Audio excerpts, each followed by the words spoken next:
अगर स्वर्ण मृग का आकर्षण नहीं होता तो लंका का स्वर्णिम राज्य जलकर राख नहीं हुआ होता, और तब रामायण के महाकाव्य में असाधारण शत्रु रावण भी नहीं हुआ होता, और न इसके आख्यान में बुराई पर अच्छाई की जीत होती। वह मृग जिसने सीता को इतना सम्मोहित किया था, असल में स्वर्ण का था या चीतल नामक महज स्वर्णिम धब्बों वाला मृग था, यह अज्ञात रह गया, और इसे ही पौराणिक कथा कहते हैं। आस्था। वाल्मीकि के रामायण के तीसरे खंड अरण्यकांड में उस मृग की वर्णन इस प्रकार है: चमकीले धब्बों वाला एक सुंदर स्वर्ण मृग, एक ऐसा मृग जो चलता तो सैकड़ों रत्नों की झिलमिलाहट उत्पन्न होती थी। नीलमणि, चंद्रकांत, काली आभा और जंबूमणि जड़ियत इसकी लचकदार स्वर्णिम काया।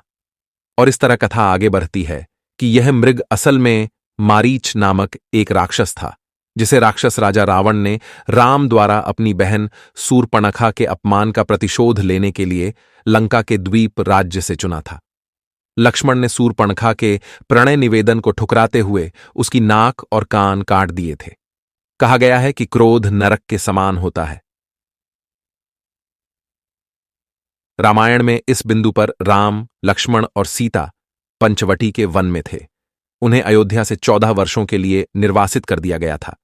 अंधकार भरे खतरनाक वन में राम और लक्ष्मण ने सीता के निवास और वन में विचरने वाले वन्य पशुओं, दैत्यों और बुरी आत्माओं से रक्षा के लिए एक छोटा किंतु सुंदर आश्रम बनाया था।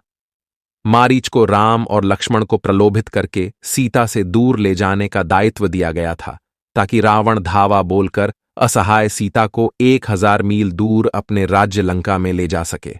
अतएव मारीच ने सुंदर स्वर्ण मृग का रूप धारण किया और राम के आश्रम के निकट इस प्रचार चरने लगा ताकि उस पर सीता की दृष्टि पड़ सके। और ठीक ऐसा ही हुआ। जैसे ही सीता ने सूर्य के समान चमकते उस स्वर्ण मृग को देखा तो उन्होंने अपने पति और देवर से उसे लाने को कहा, जीवित या मृत। वाल्मीकि ने लिखा है कि यदि वह स्वर्ण मृग जीवित मिल गया तो वे उसे पालतू बनाकर अयोध्या ले जाएंगी, और यदि मृत हुआ हो उसकी स्वर्णिम खाल अयोध्या में उनके सिंहासन की शोभा बढ़ाएगी। मारीच कुलांचे भरता हुआ आश्रम से दूर निकल गया और राम उसका पीछा करने लगे।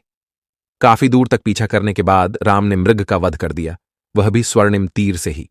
मरते हुए मारीच ने राम की आवाज में आर्तनाद किया, हे सीता, हे लक्ष्मण। वहां से दूर आश्रम में भयभीत सीता छल का शिकार हो गईं और लक्ष्मण को राम को ढूंढने को कहा।